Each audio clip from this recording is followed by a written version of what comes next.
শাফি ছোট্ট বাচ্চা মানুষ 7 বছর বয়স মায়ের কোল থেকে নামলেন দুঃখিনী মাকে ডেকে বললেন মা মা আপনার বাচ্চাকে কোরআনের পাগল বানাতে চান আপনার ছেলেকে কোরআনের হাফেজ বানাতে চান আম্মা জান আম্মা জান আমি বাচ্চা আপনার কাছে টাকা চাই না মা আমি পয়সা অর্থ সম্পদ বলে কিছু চাই না মা আমি আপনার হাত থেকে আমি বাচ্চা ছেড়ে একটি আল্লাহ পাকের কোরআন পেতে যাই মা আপনি হাতে করে আমার হাতে একটি কোরআন উঠিয়ে দেন মায়ের কাছে বাচ্চা কোরআন চেয়েছে আমাদের ছেলেরা টাকা চায় আমাদের মেয়েরা বাবা পয়সা চায় ইমাম শাফি বললেন একটি কোরআন আমার হাতে উঠিয়ে দেন জনম দুঃখিনী মা বাচ্চা ছেলেটার হাতে কোরআন উঠিয়ে দিয়েছে আর মায়ের কাছ থেকে 7 বছরের বাচ্চা আল্লাহ পাকের পবিত্র কোরআন 2 হাতে নিয়ে বুকের ভিতরে জড়িয়ে ধরেছে বাচ্চা ছেলেটার জবানে বাবা কোনো কথা নাই আল্লাহর কোরআন বুকের ভিতরে জড়িয়ে ধরে মায়ের চেহারার দিকে টপটা মায়ের চেহারার দিকে অবাক নয়নে তাকিয়েছে বাচ্চা ছেলেটা দুটি চোখ দিয়ে টপটা টপ টপ টপ টপ করে পানির ফোঁটা গড়িয়ে যায় মা ডেকে বলে ও বাবা বাবা ছেলে বাবা শাফি কোরআন বুকে জড়িয়ে ধরে কাঁদো কেন বাবা কি হয়েছে বলো না 7 বছরের বাচ্চা দুঃখিনী মাকে ডেকে বলছে আম্মা জান আমার মায়ের জীবনের স্বপ্ন আমার মায়ের জীবনের আশা আমার মায়ের জীবনের মনস্কামনা আমার মতো বাচ্চাকে কোরআনের পাগল বানাতে চাই আমি শাফিকে কোরআনের হাফেজ বানাতে চাই আম্মা জান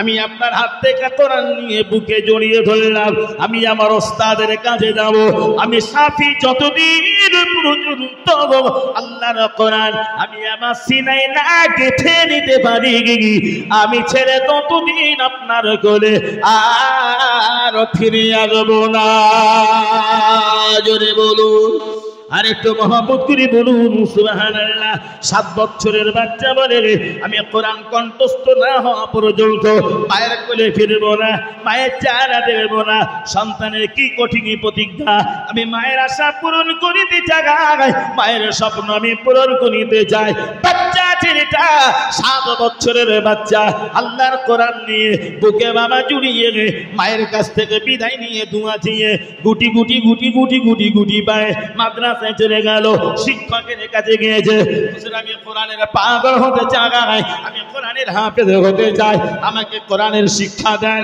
আমাকে কোরআনের তালিম দেন হযরত ইমাম শাফি ওস্তাদের কাছে 7 বছর বয়সে বাবা আল্লাহ পাকের পবিত্র কোরআন পড়িতে শুরু করেছে পড়িতে পড়িতে পড়িতে পড়িতে ছেলেটার 8 বছর বয়স হয়ে গেল অর্থাৎ শিক্ষকের কাছে 1 বছর পড়েছি 1 বছরের ভিতরে আল্লাহ পাকের গোটা কোরআন সিনায় গেঁথে দিয়েছে জোরে বলুন আর একটু মহব্বত করে বলুন সুবহানাল্লাহ আল্লাহুম্মা সাল্লি আলা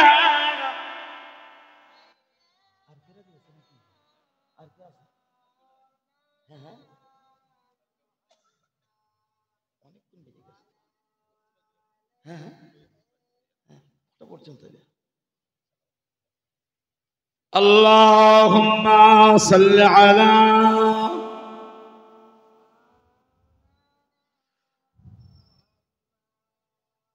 وعلى آل سيدنا مولانا محمد صلوا على محمد صلوا على محمد हरदम ज़ाबा सिनी कालो पाक नामे मोहम्मद हरदम ज़ाबा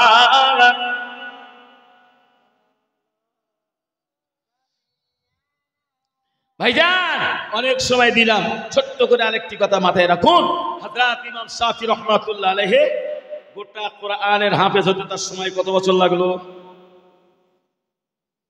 কত বছর জোরে বলেন 1 বছর। 7 বছর বয়সে শুরু করলেন, 8 বছর বয়সে গোটা কোরআনের হাফেজ হয়ে গেল। 1 বছরের ভিতরে বাচ্চাটা বাড়ি আসলো না, মা শুধু কাঁদছেন। সন্তান তৈরি করতে গেলে মা হতে হয়, আর সন্তান জন্ম দিলে মা হওয়া যায় না। মা হতে গেলে জীবন অনেক পরিশ্রম করতে হয়।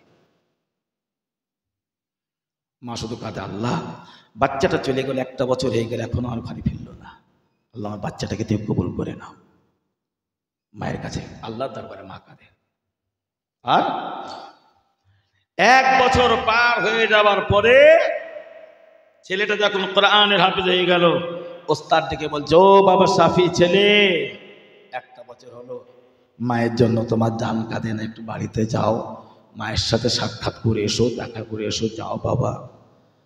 হযরত ইমাম সাফি 8 বছর বয়সে বলছে, হুজুর আপনি আমাকে বাড়িতে পাঠান, আমি সাফি আমার মায়ের স্বপ্ন পূরণ করতে এসেছি। আমি তো শুধুমাত্র কোরআন পড়তে শিখলাম, কিন্তু কোরআনের মজা তো নিতে পারলাম না। সুবহানাল্লাহ বলবেন না? একটু আস্তে করে বলেন সুবহানাল্লাহ। তাহলে একটু জোরে বলেন। 8 বছরের বাচ্চা, কোরআন তো পড়তে শিখেছি, কোরআনের মজা পেলাম না তো। অর্থাৎ হুজুর আমার বেয়াদবি ক্ষমা করেন, আমি সাফি যতদিন পর্যন্ত কোরআনের তাফসীর কমপ্লিট না করতে পারি, আমি ততদিন বাড়ি ফিরবো না। সুবহানাল্লাহ। আমারই কা বাচ্চা বাড়ি যদি একটু ভালো গোস্ত রান্না করে, সেই দেখো বাচ্চারা কি হচ্ছে না হচ্ছে, একটু গোস্ত খাই, ভাই যাও না, একটু নিয়ে যাও না। তা লোকের বাড়ি খায়, মাদ্রাসায় কি হচ্ছে তার ঠিক নেই।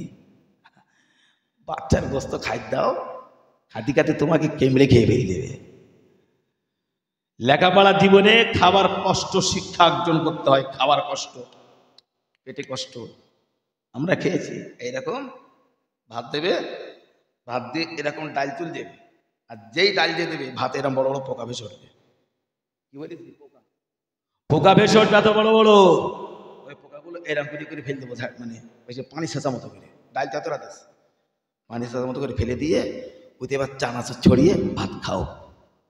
500 গ্রাম ডাল 450 ছেলে খাবে। কিরম ভালো ডাল বলেন দি? 500 গ্রাম ডাল 450 ছেলে। আমরা যখন মাদ্রাসায় পড়তাম, আমার সাথে ছিল 35 জন। কতজন বলেছি বলেন দিন? 35 জন। 35 জনের ভিতরে মোটামুটি কেউ এখন বর্তমান ভ্যানওয়ালা, কেউ মাতাল, কেউ সুদখোর, কেউ চোর, যে একজন মোস্তানের খাতে নাম লিখিয়েছে। মোটামুটি আমার যতটুকু নলেজ আছে, 4জন মোটামুটি খুব ভালো জায়গায় দাঁড়িয়ে আছে। সব শেষ, সব শেষ। বাচ্চা যদি বেঁচে থাকে সারা জীবন কলিজা ভরে আল্লাহ ভালো মন্দ খাওয়াবে। বড় বিশ্বাস কেবলা, বড় বিশ্বাস প্রাণ বিধ্বস্তগির মাহবুব সুবহানি কুতুবে রব্বানি গাউসে সামদানি শাইখ মহিউদ্দিন আব্দুল কাদের জিলানী রহমাতুল্লাহ আলাইহি হুজুর ক্লাস করছে, বাচ্চাদেরকে নিয়ে ক্লাস করছে। সব বাচ্চারা বসেছে, ক্লাস করতে করতে করতে করতে করতে করতে টিফিন বা খাওয়ার টাইম এসেছে। এখন অনেক বাচ্চারা পড়াশোনা করে, টিফিনের সময় দেখা যাচ্ছে একটা বাচ্চার মা একটু বাচ্চার সাথে দেখা করতে এসেছে, তখন বাচ্চাদের টিফিন চলছে। বড় বিশ্বাস কেবলা কি করলেন, ওই রুটি খাচ্ছে গোস্ত দিয়ে। কি দিয়ে বলেন? মুরগির গোস্ত দিয়ে বড় বিশ্বাস রুটি খাচ্ছেন, আর সব ছেলেগুলো শুকনো রুটি খাচ্ছে। বুঝে আসলো না? সব ছেলেগুলো শুকনো রুটি খাচ্ছে, আর ছেলেদের সামনে বসে বড় বিশ্বাস গোস্ত দিয়ে রুটি খাচ্ছে। আর সেই মুহূর্তে একজন গার্জিয়ান হাজির, মা, তাও মহিলা। রাগ হবে না? কষ্ট পাবে না? কষ্ট হবে না? মানে আমাদের মতন, আমাদের বলো হুজুরের তো কোনো চোখ নেই, একশিপ হুজুর গোস্ততে খাবে, তা ভেতরে গিয়ে খাক, বাচ্চাদের সামনে খাচ্ছে, এরকম তো হয়। তা মহিলাটা বলছে, হুজুর বাচ্চাদের সামনে আপনি গোস্ত খেলেন রুটি দিয়ে, বাচ্চাগুলো তো একটু দিলে হতো, দিলেন না। আচ্ছা মা তাই? ঠিক আছে বসো মা, বসো। বসে আছি।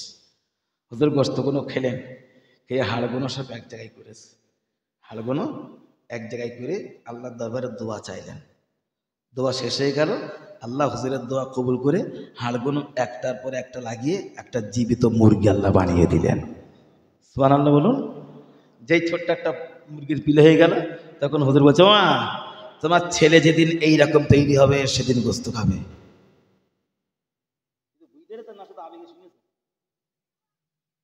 বোঝা গেছে? তোমার সন্তান যেদিন এরকম হবে সেদিন কষ্ট খাবে, কষ্ট পেও না। আমি আমার মাদ্রাসার জীবনে খুব মার খেয়েছি। আমি কোনোদিন পড়ার জন্য মার খাইনি, আমি খুব বদমাইশি করতাম। আর আমি ছোট হলেও বড়কার নেতৃত্ব আমি দিতাম, একটু বেশি বুঝতাম তো। সব অন্যায় আমি করবো, কোনো ছাত্র মার খেতে দেবো না, মায়ের আমি খাবো, আমার মারতে হবে, দোষ তোদের নদের দামি করিস। সব ছেলে পালিয়ে চলে গেছে মার খেয়ে গিয়ে, আর আমাদের যে অবস্থা ছিল না, মার ছেলেদেরকে মারবে। আল্লাহু আকবার। একটা ছেলে একটা অন্যায় করেছে, এরকম ঘাসের ওপরে মেরেছে। আপনি আজান বিশ্বাস করবেন না, এক কাঠা জমি 4টে ভাগ করলে 4-এর 1 অংশ জমিতে টোটালে 1 টুকরো ঘাস ছিল না, ছটপট করতে করতে 15-20টা বেতের ছড়ি কোথায় কুচিয়ে যাবে কোনো খোঁজ করা হবে না। পায়খানা পায়ে দড়ি বেঁধে ছাদে ঝুলিয়ে মার, অমনি মানুষ হয় না। কিন্তু এখন তো সব, এখন আর সেদিন নেই। কেন? 1টা থেকে 2টো, তার বেশি আর না। যা মারিস আমার গায়ে মার, আমার সোনার গায়ে কেউ আর মারিস নেই, বুঝারেননি? সব এখন সোনা তৈরি হয়ে গেছে। আলহামদুলিল্লাহ, সোনা তৈরি হোক, কিন্তু আমার দায়িত্ব সোনাটাকে কষ্টি পাথর তৈরি করা। সোনার চাইতে কষ্টি পাথরের মূল্য অনেক বেশি, তাই না? সোনার চাইতে কষ্টি পাথরের মূল্য অনেক বেশি। আমি বাবা, আমার দায়িত্ব সোনাটাকে কষ্টি পাথর তৈরি করা। সোনাটা যেন আদর করতে করতে আর রূপ না হয়ে যায়। লোকে বলো লাথি মারবে, সবার কাছে দাবি, সবার কাছে দাবি। অন্তত গার্জিয়ান যারা মায়েরা আছেন, আপনারা সবাই আছেন, গার্জিয়ান যারা, সন্তান তৈরি করুন। মার খেয়ে মরণ হয়ে যাবে ছেলের হাতে, বলো। আর মায়েরা, আমি আমার শাশুড়ির সাথে শ্বশুরের সাথে যে ব্যবহার করব, আমার বৌমা আমার সাথে সেই ব্যবহার করবে। এটা যদি বাস্তব না হয়, তা পৃথিবী পরিবর্তন ঘটে যাবে। এটা পৃথিবীর ইতিহাস। মানুষকে মানুষ বলতে শিখুন। আপনি যাকে ছোট মোটো কথা বলছেন, বলার পূর্বে ভাবুন ওই সময়টাও আমার জন্য অপেক্ষা করছে। আমি একদিন বুড়ো হব, বুড়ি হব, আমি একদিন পেশাব পায়খানা কাপড়ে চোপড়ে করব, আমি একদিন আমার শাশুড়ির মতো জ্বালাতন করব। দিন অপেক্ষা করছে। আল্লাহ আমাদের সবাইকে সম্মতি দেন, বোঝার তৌফিক দেন। বলুন সবাই আল্লাহুম্মা আমিন। আর একটু মহব্বত করে বলেন আল্লাহুম্মা আমিন। অনেক কথা বলেছি, আর নয়, দেখতে দেখতে তো, হ্যাঁ সে মতো ভাই আসবে তো অবশ্যই, তো তাও বলেছি। আমি বললাম আপনি অন্তত কিছুক্ষণ বলবেন, না বললে তো হবে না। বলে না না তাই হয়, অন্তত 1 ঘন্টা বলবেন, তাও বলেছি। অনেক কথা বললাম, কিন্তু মূল দাবি, হাজার কষ্ট স্বীকার করে প্রতিষ্ঠান চালু করব। আগে ছিল না একরকম, হয়ে যখন গিয়েছে আর একরকম। একটু চেষ্টা করেন, সবাই মিলে চেষ্টা করেন। অশান্তি না, বিরোধী না, দলাদলি না, পাটাপাটি না। প্রতিষ্ঠানের জায়গায় আমি আপনি ভাই ভাই, রাজনীতি পাটাপাটি গল্পগুজব যাবে সব ছাদের বাইরে, এখানে না। আপনি সিপিএম, আমি টিএমসি, আপনি কংগ্রেস, এটা এখানে, ওই জায়গায় না। ওই জায়গায় সবাই আমরা এক। ঠিক বললাম না ভুল বললাম? সব আমরা এক। প্রতিষ্ঠানকে নিয়ে যে রাজনীতি করবে তার মাথায় লাথি মেরে বার করে দেন। এটা রাজনীতি করার জায়গা নয়, এটা কোরআনের জায়গা। তোমার গল্প তোমার জায়গায় ঘটো, এখানে কোনো গল্প চলবে না। এই জায়গায় আল্লাহকে পাওয়া যায়, এই জায়গায় আল্লাহর রসুলকে পাওয়া যায়। এখানে মোদি আর মমতা খালা ফুবু কারুর পাওয়া যায় না। ও গল্প তোমার বাড়ি যেয়ে করো, গ্রামে বহু জায়গা আছে, ওখানে যেয়ে করো। এখানে নই। এখানে যতক্ষণ বসবে কোরআনের গল্প চালাও, এখানে যতক্ষণ বসবে হাদিসের গল্প চালাও। তোমার গল্পের কারণে একটা বাচ্চার লাইফের ক্ষতি না হোক, একটা সেকেন্ড তুমি ক্ষতি করছো, পশ্চিমকালে ওই সেকেন্ডটা তোমার জন্য আর ওই বাচ্চার জন্য মৃত্যু পর্যন্ত ফিরে আসবে না, মরণ পর্যন্ত ফিরে আসবে না। বাচ্চাগুলো আদর্শবান তৈরি করুন। আর শেষ কথা বলি, বাচ্চা তৈরি হবে শিক্ষকের উপরে নির্ভর করে। বাচ্চাকে পরীক্ষা না, পরীক্ষা শিক্ষককে নেন। শিক্ষকের ভিতরে কতটা খলুসিয়াত, কতটা আদর্শ, কেমন তার আখলাক, কেমন তার চরিত্র, কেমন তার ব্যবহার। মানলে মানুষ তৈরি হয় না, মুখের কথায় শয়তানও দাঁড়িয়ে যায়। এর কথাটা একটু শুনি। একজনকে মানুষ তৈরি করতে গেলে নিজেকে মানুষ হতে হয়, প্রকৃত মানুষ হতে হয়। আল্লাহ আমাদের সবাইকে সুমতি দেন, সবাই বলুন আল্লাহুম্মা আমিন। ইমাম শাফি রহমাতুল্লাহ আলাইহি 8 বছর বয়স থেকে নিয়ে কোরআনের তাফসীর পড়তে লাগলেন, বাড়ি গেলেন না। পড়তে পড়তে পড়তে পড়তে পড়তে পড়তে একটানা 5 বছর পড়লেন। 8 আর 5 কত? 8 5 13, মানে টোটালে মাদ্রাসায় কাটালেন 6 বছর। 6 বছরের ভিতরে মায়ের চেহারা দেখলেন না। 5 বছরের ভিতরে আল্লাহ পাকের গোটা কোরআনের তাফসীর তিনি মুখস্থ করে ফেলেছেন। সুবহানাল্লাহ বলে। বয়স হলো কত তারিখ? 13 বছর। গোটা কোরআনের তাফসীর। ও শাফি, ও ছেলে, বাড়ি যাও বাবা, মায়ের সাথে একটু দেখা করে এসো। হুজুর আমার বেয়াদবি ক্ষমা করুন, আমাকে মাফ করুন। আমি বাচ্চা ছেলে, আমার মায়ের আশা পূরণ করিতে এসেছি, আমি মায়ের স্বপ্ন পূরণ করিতে এসেছি। আমি যদি বাড়ি চলে যাই, এই সময়টুকু আমি শাফি আমার জন্য আর কখনো ফিরে আসবে না। বাড়িতে যাবো, ফিরবো, 2 ঘন্টার সময় যাবে, 4 ঘন্টার সময় যাবে, যাবে না কি 2 দিন সময় যাবে। এই দিনটাকে আমার ছেলে আমার জন্য আর কোনোদিন ফিরে আসবে? আসবে কোনোদিন? যে মিনিট আমাদের থেকে বেরিয়ে যাচ্ছে ওটা কোনোদিন চেষ্টা করলে ফিরবে? কিন্তু ওই মিনিটটা কি কোন কাজে ব্যবহার করলাম কোনোদিন ভেবেছি? শুধু দেখতে 6 ঘন্টা, 7 ঘন্টা, 8 ঘন্টা, ঘন্টাটা কোন কাজে যাচ্ছে কোনোদিন অঙ্ক কষে দেখেছি যে যাচ্ছে কোথায় আর কাটা হচ্ছে কি?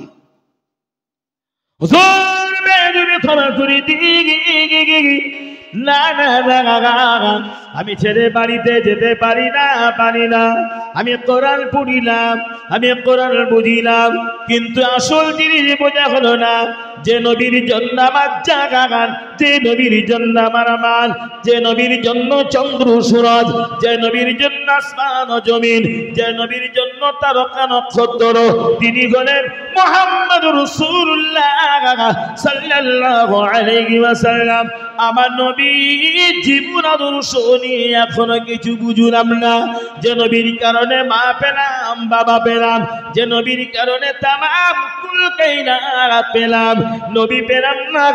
আমি সেই নবীর জীবন আদর্শ আমি আমার জীবনে যতক্ষণ না কণ্ঠস্থ করিতে পারি, আমি ততক্ষণ মায়ের কাছে যেতে পারি না। আমাকে যেতে দেবেন না। আমি একটু হাদিস পড়তে চাই, আমাকে পড়ান। আমার মা থাকলে আমি দেখা পেয়ে যাব। মা কেঁদে কেঁদে কেঁদে কেঁদে জানে যার হয়ে যায়, মা কেঁদে কেঁদে কেঁদে কেঁদে জানে যার হয়ে যায়। মায়ের বয়স হয়, আল্লাহ দরবারে কেঁদে কেঁদে চোখের পানি ধারায়, আল্লাহকে ডেকে বলে, ও রাব্বুল আলামিন, আল্লাহ আল্লাহ, আমার বাচ্চা ছেলেটাকে আমার শাফিক আমি মা মাদ্রাসায় ভর্তি করে দিয়েছিলাম। আল্লাহ 6 বছর পার হয়ে গেল, আমার ছেলে কোনো বাড়ি ফিরলো না। তার মনে কি মায়ের দয়া নাই, মায়ের মহব্বত নাই? মায়ের জন্য কি তার জান কাঁদে না? মায়ের জন্য কি তার প্রাণ কাঁদে না? আল্লাহ আল্লাহ, আমার বাচ্চা ফিরবে কি ফিরবে না আমি মা জানি না, জানি না। তবে আপনার দরবারে দুয়া চাই, আমার বেটার সাথে আমি মা যদি জগতে দেখা না হয়, আমার জানে দুঃখ নাই, কষ্ট নাই, আমার জানে কোনো ব্যথা নাই। আল্লাহ, তবে আপনার দরবারে দোয়া চাই, কিয়ামতের কঠিন দিন আমার বাচ্চার সাথে আমি মায়ের যেন দেখা হয়ে যায়। সারা মুর্শিদাবাদ ঘুরে একটা মা খুঁজে বের করেন দিন যে ছেলের জন্য এরকম দোয়া করিস আছে। সোনার মালিক না, ওর কাছে নিরন্তর করলে হয়। হীরের দলা, কলজের টুকরো, ও কত কলজের টুকরো, নামাজ নেই, কালাম নেই, কলজের টুকরো। আগুন খাচ্ছ, খাও, একদিন উগরে দিতেই হবে, তোমার কোনো রেহাই নাই। অপেক্ষা, সময়ের অপেক্ষা। ওদিকে ছেলে বলছে, আল্লাহ আমি রাসূল সম্পর্কে, রাসূলের আমি কোরআন বুঝেছি, হাদিস না বুঝে মায়ের কাছে ফিরবো না। এদিকে মা দোয়া চাইছে, আল্লাহ আমার বাচ্চার সাথে যদি দেখা না হয় তাতেও আমার দুঃখ নাই, আমার বাচ্চাকে তোমার দিনের জন্য তুমি কবুল করে নাও। কিয়ামতের দিন আমার বাচ্চাকে আমি মা যেন ভুলে না যায়। কি মা, বৃক্ষ তোমার নাম কি? ফলে পরিচয়। পেট আগলা করে যদি সন্তান জন্ম দেয়, তু বাচ্চা কি বাচ্চা হবো, ও হারামজাদা হবে, বেজন্ম হবে, অনেক কিছু তৈরি হবো। মানুষের বাচ্চা জন্ম দিতে গেলে আগে নিজেকে মানুষ তৈরি দিতে হবে, তাহলে মানুষ হয় না। কোনো ইতিহাস নেই পৃথিবীতে। মানুষের বাচ্চা জন্ম দিতে গেলে আগে মানুষ তৈরি হও। তুমি মানুষ কিনা সেটাকে প্রমাণ করে নাও। কোনদিন আমরা করিনি। হযরত ইমাম শাফিঈ রাহমাতুল্লাহ আলাইহি হুজুর 13 বছর বয়স থেকে রাসূলুল্লাহর হাদিস পড়তে লেগেছে। হাদিস পড়িতে 14 বছর পার হয়, 15 পার হয়ে যায়, 16 পার হয়ে যায়, 17 বছর পার হয়ে যায়। হুজুর বাড়িতে যাই না, মায়ের জন্য তার দয়া নাই, মায়া নাই, মহব্বত যেন দেখায় না, শুধু নবীর প্রেমের পাগল হয়ে যায়, আল্লাহর কোরআনের প্রেমে পাগল হয়ে যায়। 10টা বছর মাদ্রাসায় ওস্তাদের কাছে কাটিয়ে দিলেন। মায়ের জন্য কোনোদিন মাকে দেখার জন্য বাড়ি ফেরে নাই। 4 বছরের ভিতরে হযরত ইমাম শাফিঈ রাহমাতুল্লাহ আলাইহি আমার রাসূলুল্লাহর গোটা হাদিসগুলি, লক্ষ লক্ষ হাদিসগুলি সব কণ্ঠস্থ করে ফেলেছে। জোরে বলো, আর একটু মহব্বত করে বলো সুবহানাল্লাহ। লাখ লাখ হাদিস সব বাবা মুখস্থ করেছে, কণ্ঠস্থ করেছে। 66 হাদিস পরিপূর্ণ হয়ে গেল। ওদিকে মা কেঁদে মা দুর্বল হয়েছে। মায়া তো পরিমাণ চোখের পানি জানায়, মায়ের চোখে পানি ঝরিতে মায়ের চোখে দুটি কোনা ঘা হয়ে যায়। মা একেবারে শহীদ হয়ে গেল, আর যেন কাদার মতো শক্তি নাই।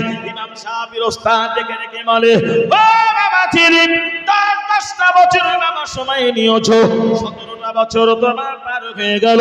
10 বছরের শিক্ষা জীবনে তুমি কোরআন কণ্ঠস্থ করেছো, তাফসীর কণ্ঠস্থ করেছো, দয়ার হাবিবের সমস্ত হাদিসগুলি বাবা কণ্ঠস্থ করেছো। না আর বাবা তুমি দেখো না, আমার আল্লাহ তোমাকে কবুল করে নিয়েছে। ও বাবা ছেলে, বাবা শাফিঈ, আল্লাহ তোমাকে কবুল করে নিয়েছে। যাও তুমি তোমার দেশে, তোমার ঘরেতে চুরি জাগাও। যে সমস্ত মানুষগুলো চোখ থাকা সত্ত্বেও যারা বন্ধ হয়েছে, যে চোখের কোনো দাম নাই, যে চোখের কোনো মর্যাদা নাই, চোখ আছে কোরআন বোঝে না, চোখ আছে হাদিস বোঝে না, চোখ আছে আদর্শ বোঝে না, চোখ আছে ব্যবহার বোঝে না, চোখ আছে উত্তম চরিত্র বোঝে না, ও চোখগুলো সব জাহান্নামের চোখ, ও চোখগুলো কুত্তার চোখ আর শুকরের চোখ। মানুষের চোখ হতে পারে না।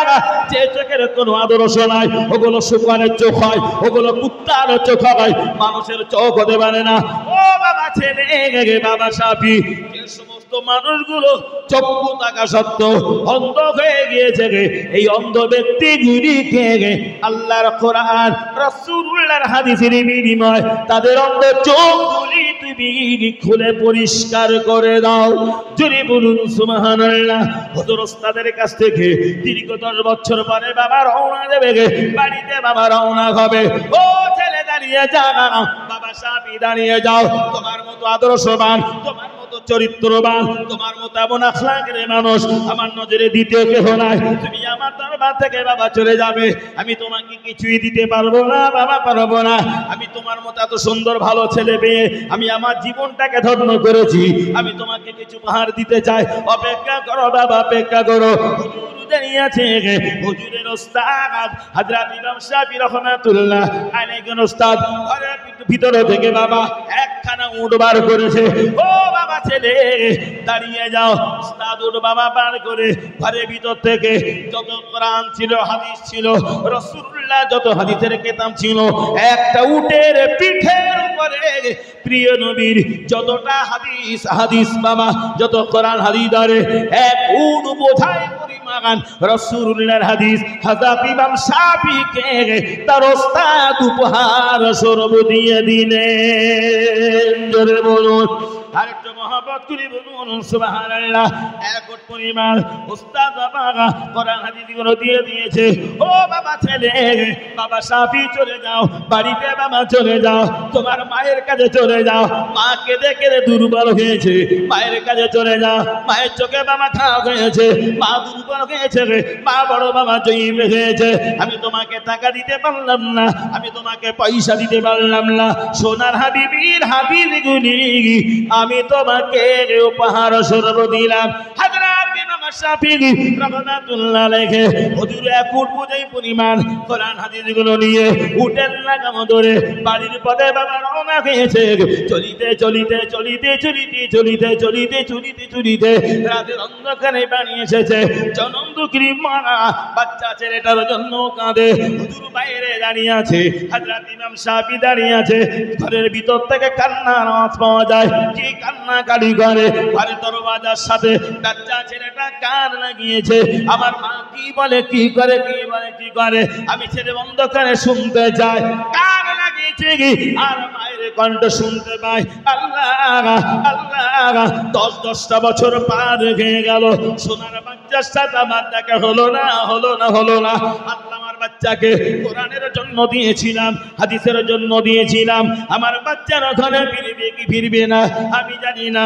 আমার ছেলেকে আল্লাহ তুমি কবুল করে নাও, আমার ছেলেকে আল্লাহ তুমি মঞ্জুরি করে নাও। তাই আমাদের কঠিন দিন, যে দিনটা হবে ইয়াউমা ইয়াফিরুল মারউ মিন আখিহি ওয়া উম্মিহি ওয়া আবিহি ওয়া সাহিবাতিহি ওয়া বানি।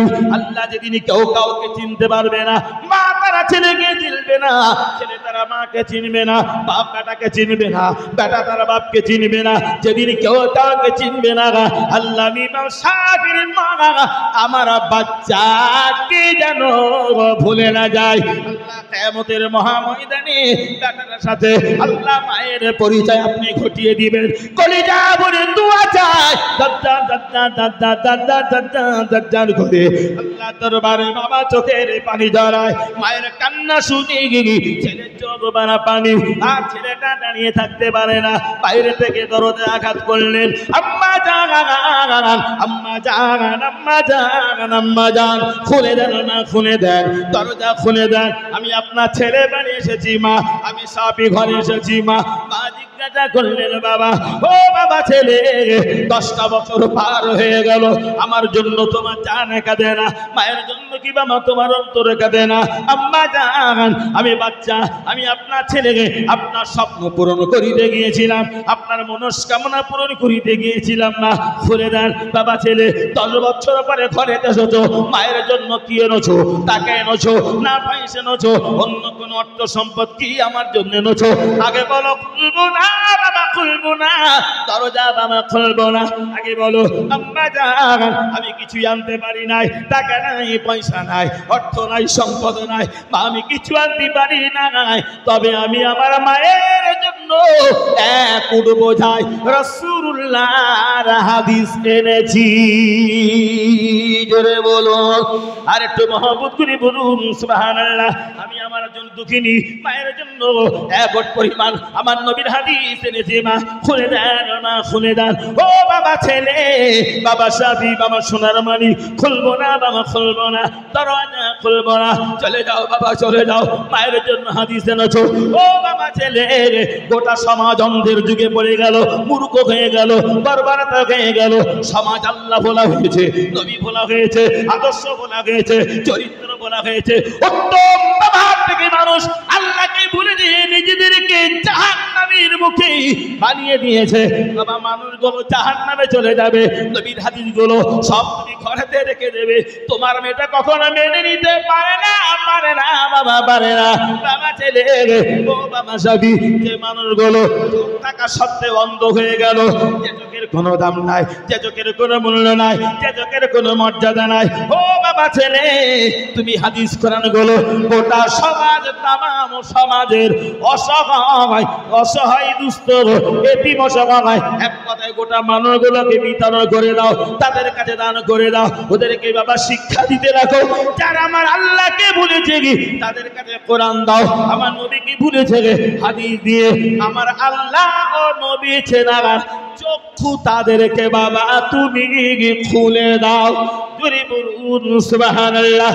মায়ের হুকুম নিয়ে, মায়ের অনুমতি নিয়ে কলিজার টুকরা সন্তান হযরত ইমাম শাফি রাহমাতুল্লাহ আলাইহি হুজুর নিয়ে রাতের অন্ধকারে চলেছে। কোথায় দেবো আল্লাহর কোরআন, কোথায় দেবো সোনার নবীর হাদিস? ও দেশের মানুষেরা, ও আমার সমাজের মানুষেরা, ও এলাকার মানুষেরা, আমার ডাকে তোমরা সাড়া দাও। আমি তোমাদের কিছু দিতে চাই, টাকা দিতে পারবো না, পয়সা দিতে পারবো না, অর্থ দিতে পারবো না, সম্পদ দিতে পারবো না। আমি শাফি তোমাদের জন্য সোনার নবীর আদর্শ দিতে পারি, তার নবীর চরিত্র দিতে পারি, তার নবীর ব্যবহার দিতে পারি, আমার নবীর আখলাক দিতে পারি। কে আছো দেশবাসী, তোমরা কে আছো আমার মতো বাচ্চা ছেলের কাছ থেকে নবীর আদর্শ জানতে চাও, নবীর চরিত্র শিখতে চাও, নবীর উত্তম ব্যবহার সম্পর্কে সচেতন হতে চাও? দলে দলে দলে দলে মানুষগুলো খান থেকে বের হয়েছে। হযরত ইমাম শাফি রাহমাতুল্লাহ আলাইহি গোটা সমাজের মাটিতে রাসূলুল্লাহ হাদিসগুলো সব বিতরণ করে মায়ের দেওয়া কোরআন শরীফ ছোট্ট জীবনে যে বাচ্চা ছেলেটার হাতে কোরআন নিয়েছিল, মায়ের দেওয়া সেই কোরআন বুকেতে নিয়ে মায়ের দুয়ারে যে বলে মা খুলে দেন, মা খুলে দেন। রাসূলুল্লাহর হাদিসগুলি আল্লাহ পাকের কোরআনগুলি গোটা সমাজে বিতরণ করেছি। শুধু আপনার দেওয়া কোরআন আপনার বেটার বুকে ধরে রেখেছি।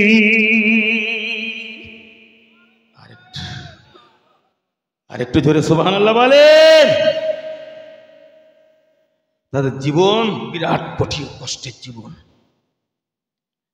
দাবি সমস্ত যুক্তি বুদ্ধি সবকিছু প্রতিষ্ঠানকে আবাসিক, কোন যুক্তি নই, কোন বুদ্ধি নই, জেদ হোক কোরআনের উপরে, জেদ হোক হাদিসের উপরে, জেদ হোক, এক্ষুনি আমরা প্রতিষ্ঠান আবাসিক তৈরি করতে চাই। আদর্শবান শিক্ষক রাখুন, আদর্শবান শিক্ষক। ছাত্র তৈরি হয় শিক্ষকের গুণে। মানুষের কাছে মানুষ থাকলে মানুষ তৈরি হওয়া যায়, অমানুষের কাছে মানুষ দিলে সেও অমানুষ তৈরি হয়। আর আলোচনা নয়, অনেক কথা বলেছি, অনেক আলোচনা আল্লাহ করিয়ে নিয়েছে আবেগ ভরা মনে। তবে 1 নাম্বার প্রতিষ্ঠান আবাসিক করা, 2 নাম্বার 500 শ্রোতা হলে 200 শ্রোতার জায়গা পাবে। সিস্টেমগুলো মাথায় রেখে দেবেন। রাস্তার লাইট বন্ধ করুন, শুধু প্যান্ডেল আলোয় আলো থাকবে। এটা নবী আমরা জানি। রাস্তায় মেয়ে লোকের হুড়োড়ি করার জন্য আলো দিলেন আর প্যান্ডেল বন্ধ করে যেখানে করা হতে পারে। এটাই কি চরিত্র? এটাই কি ব্যবহার? এই জায়গাটা ফুলের বাগান তৈরি হোক, রাস্তা বন্ধ করে রাখুন, যা সব ঠিক সে চলে আসবে। নিয়ার ভালো, রাস্তার আলো বন্ধ, জায়গা করবেন সবসময় ছোট ছোট জায়গা। 500 লোক আসবে, 200 লোকের জায়গা, বাকি লোক ঠিক জায়গা খুঁজে নেবে। আমাদের দেশের এই সিস্টেম। বিরাট বড় পেট, খাওয়ার সময় 30 গ্রাম চাই, কোনো লাভ নেই। আল্লাহ আমাদের বোঝার তৌফিক দেন, সুমতি দেন। আল্লাহ আমাদেরকে হেদায়েতে কামেলা নসিব করেন। আজকের মাহফিল তৎসহ এই প্রতিষ্ঠান সকলের অর্থ, যুক্তি, বুদ্ধি, শ্রম আল্লাহ সব কিছু কবুল করেন। সকলের দানগুলোকেও আল্লাহ কবুল করে নেন। সবাই বলুন আল্লাহুম্মা আমিন। আর একটু মহব্বত করে বলেন আল্লাহুম্মা আমিন। আর একটু জোর আওয়াজে বলেন আল্লাহুম্মা আমিন। নারায়ে তাকবীর, দরুদ শরীফ। আল্লাহুম্মা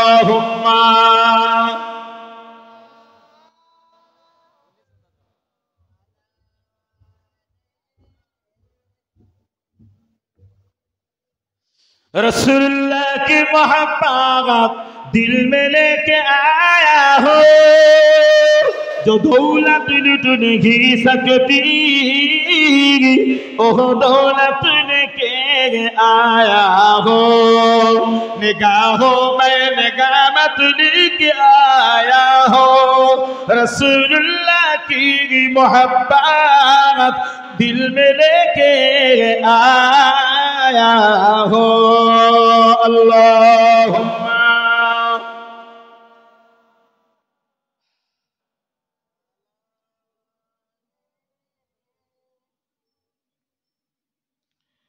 मेरी दुनिया मेरी दुनिया मेरी उक़बा मेरी उक़बा शरीयत लेके आया हो, तरीक़त हाथ लेके आया हो रसूलुल्लाह की मोहब्बत दिल में लेके आया हो अल्लाहुम्मा